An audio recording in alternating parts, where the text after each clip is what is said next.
ooh ah ah, ting tang, walla walla bang bang. Ooh ah ah, ting tang, walla walla bang bang. Consumers Battle Scoop 4.57. Bubbles in Japanese awa. Hindi rason ang mahal upang malaman na ang gawang produkto ay para makatulong at hindi din rason ang mura upang malaman na ang gawang produkto ay para makatulong pa rin. Nasa kwentong na idulot ng mamimili ang aking natutunan kung kaya nang maipasa ng legal ang divorce sa Pilipinas at sayang lang visibility black ang status sa aking tubular. Ang sponge ay mayroon ding malaking pagpanggap sa dishwashing soap. Importante ang bula, bubbles in English at awa naman in Japanese sa isang pagpili ng dishwashing soap. Kailangan na sigurong i-legit ko na ang pag-divorce ko sa aking mga kinagisngang produkto dito sa Japan. Nakakatulong din itong big size sachet dishwashing soap na may takip dahil nasugpo ang mga pagtapon. Sad and spill ba in English? Maraming pagpipilian kung kaya ay mabuting merong bentang not in bulk para mabigyan ko ng chance ang ibang courtship ng dishwashing soap.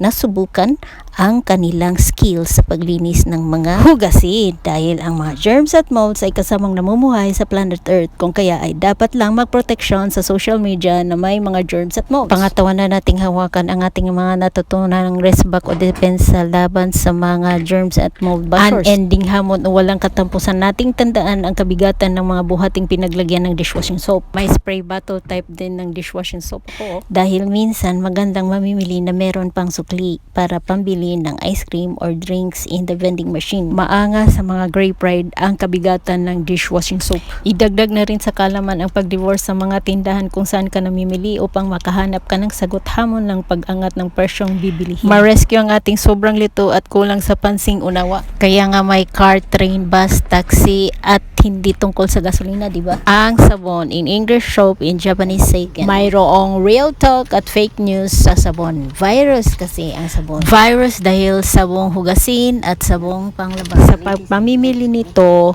nasa sachet type ang sale at minsan nasa bottle type naman ang sale. Minsan nakakatulong maibsan ang basura, minsan problema ng pagtapon sa basura. Kaya minsan problema kung anong plastic ng basura ating paglagyan. Kailangan mo ng scissor para mahiwa mo maputol mo ang box type na iyong nabili na mo. So hindi lang sa gawaing bahay na ikaw ay nagmamadali at kailangan mo itong tipong sabon. Ang mahalaga ay ikaw ay nakapaglaba at nalinisan mo ang mga hugasin. Muntikan ko nang makalimutan ang tungkol sa body soap.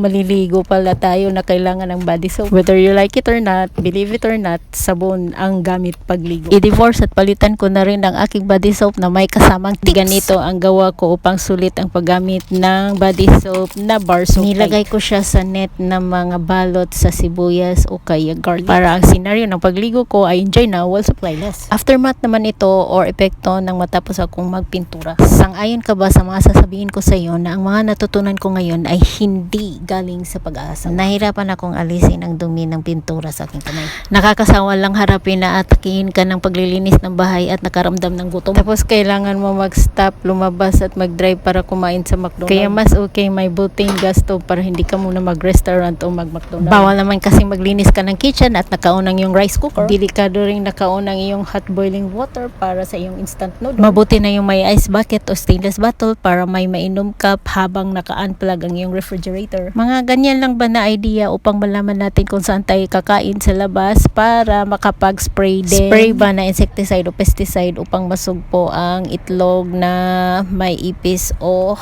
peste. Kapag store explorer ka na parang si Dora ay Discovery Channel ka rin. Makabit-bit ka ng big size ng mantika. Ewan ko lang sa gas o butane consumption. Sana magamit na ang tubig pang sindi ng apoy tulad ng hybrid car. Nakakatagal din ng mansa ang pwersa ng tubig eh. Palakasan lang ang tubig, tanggal na ang dumi. Ano pa kaya kung gawin ng apoy? Noon pala ako'y nagpintura, ang gamit kong plastic bag ay mga gagamiting pang travel ng kambal. Nakamura kasi at sobra, kaya dito ko siya isinalpak. Ayan na, hagdan, pababa, pataas. Akyat, sa hagdan, akyat. Angkas ka dito o kaya sakay ka dito. Angkas sa motor, angkas sa bus, angkas sa rela, angkas sa tricycle, angkas sa tren, angkas sa taxi, basta angkas ka lang, sakay ka na. Nalumaan ka na, sasakay ka na, angkas ka na.